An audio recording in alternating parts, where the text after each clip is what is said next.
အခုတစ်ခါမှာတော့တကူကြည့်ပြီးထူးခြားလာတဲ့သမိုင်းကြောင်းတွေတရှိရာဇလုံတော်ဘုရားသမိုင်းအကြောင်းကိုတင်ဆက်ပေးသွားမှာဖြစ်ပါတယ်ခင်ဗျာဇလုံတော်ဟာစကိုင်းတိုင်းကတာခရိုင်ဗမောက်မြို့ရဲ့မြောက်ဘက်12မိုင်ကွာပင်လယ်ရည်ပြင်အထက်ပေ3090မှာတည်ရှိပါတယ်ဇလုံတော်ကိုရောက်ရှိဖို့မြိုင်ဟေဝန်တောနဲ့ကြီးတွေရှုံမြောင်တွေကြောက်ဆောင်တွေစမ်းချောင်းလေးတွေအဖိုးတန်ကျွန်းတက်တွေတမန်တစ်တွေနဲ့ချင်းမြတ်တာရကလေးတွေရှိတဲ့နေရာတွေကိုဖြတ်သန်းသွားရပြီးတိမ်တော်ရီကြားထိရောက်အောင်မြင်မာလာတဲ့ကြောက်တောင်ကြီးပေါ်မှာစွတောင်းအလုံးတည်တဲ့စီဒီတည်ရှိပါတယ်။စွတောင်းပြည်ပြီးတဘောပတ်ဝန်းကျင်တာယာလှပလို့မြန်မာပြည်အနေနဲ့ရဲကဘုရားဖူးတွေတာမကနိုင်ငံခြားသားခရီးသွားတွေနဲ့စီကားလေးရရှိပါတယ်။စလုံးတောင်ဘုရားကိုဖူးပြီးတဲ့အခါထူးခြားတဲ့အကျိုးကိုခံစားကြရတယ်လို့ပြောစမှတ်ပြုကြပါတယ်။စလုံးတောင်ကိုရှေးရခင်ကဂေါရောပလင်တောင်တော်လို့ခေါ်ဆိုကြောင်းကိုတမိုင်းစာပေများမှတဆင့်သိနိုင်ပါတယ်ခင်ဗျာလွန်ခဲ့တဲ့နှစ်80ခန့်ကမြေပုံပေါ်မှာတော့တာလွန်တောင်လို့ဖော်ပြထားတာကိုတွေ့ရပါတယ်တချို့စာပေများမှာတော့လွယ်ဆက်လုံးလို့ရေးသားထားတာကိုတွေ့ရပါတယ်ယခုလက်ရှိလူသိများတာကတော့အိဆာတရားစလုံးတောင်ပဲဖြစ်ပါတယ်ခင်ဗျာ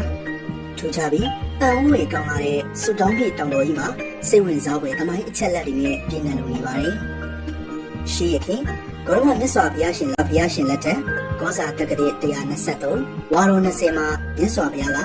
နောက်ပါယဟန်များနဲ့အတူကောင်းကင်ခရီးဖြင့်ကြွမြန်းလာစဉ်အေယာဝတီနဲ့ကာလာဝတီမျက်နှာတွေကြားမှာအေယာပထနနဂါမင်းရဲ့ဖိတ်ကြားချက်အရဂေါရောပလင်တောင်မှာ9ရက်တရင်သုံးပြီးနဂါမင်းလူတန်းတဲ့စွန့်ဟင်းကိုဖုံးပေးတော်မူခဲ့ပါတယ်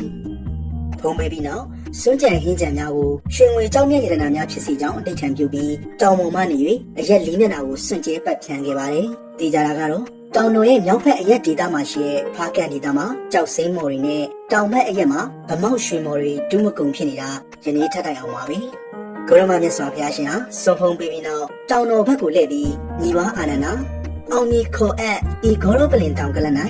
နောင်ပွင့်တော်မူလက်တန်သောအရိမရိယဘုရားရှင်သည်ငါဘုရားကဲ့သို့အလူခံယူပါတရားတို့ကိုဟောကြားလိမ့်မည်ဟု၍ဗျာဒိတ်ပေးတော်မူခဲ့ပါတယ်။ယခုလက်ရှိစလုံးတောင်ကိုဖူးထားမှ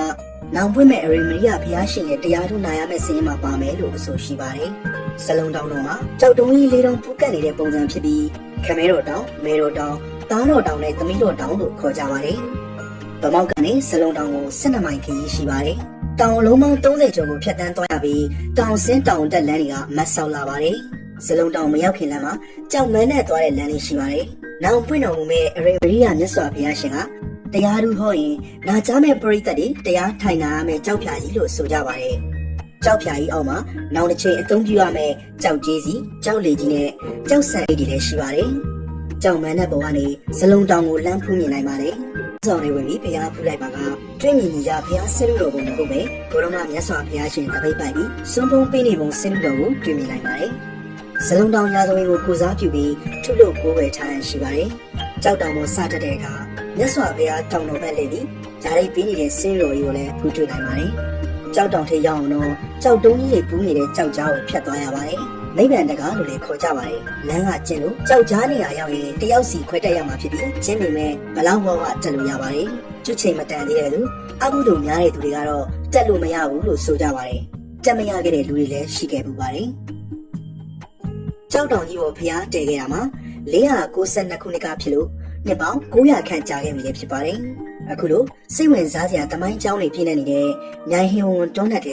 ဇလုံးတောင်ဘုရားကိုဖူးမြော်ရင်နောင်ပွင့်မဲ့အရိမရိယဘုရားကိုဖူးမြော်ပြီးတရားဓုလာကကျွတ်တန်းဝင်ကြနိုင်စေဖို့တင်ဆက်ပေးလိုက်ရပါတယ်ခင်ဗျာ။ဗီဒီယိုလေးကိုအဆုံးထိကြည့်ပေးကြလို့ကျေးဇူးပါ။နောက်ထပ်စိတ်ဝင်စားစရာတမိုင်းကြောင်းလေးနဲ့အတူနောက်ဗီဒီယိုတွေမှာပြန်ဆုံပါမယ်။အားပေးသူတိုင်းကိုကျေးဇူးပါ။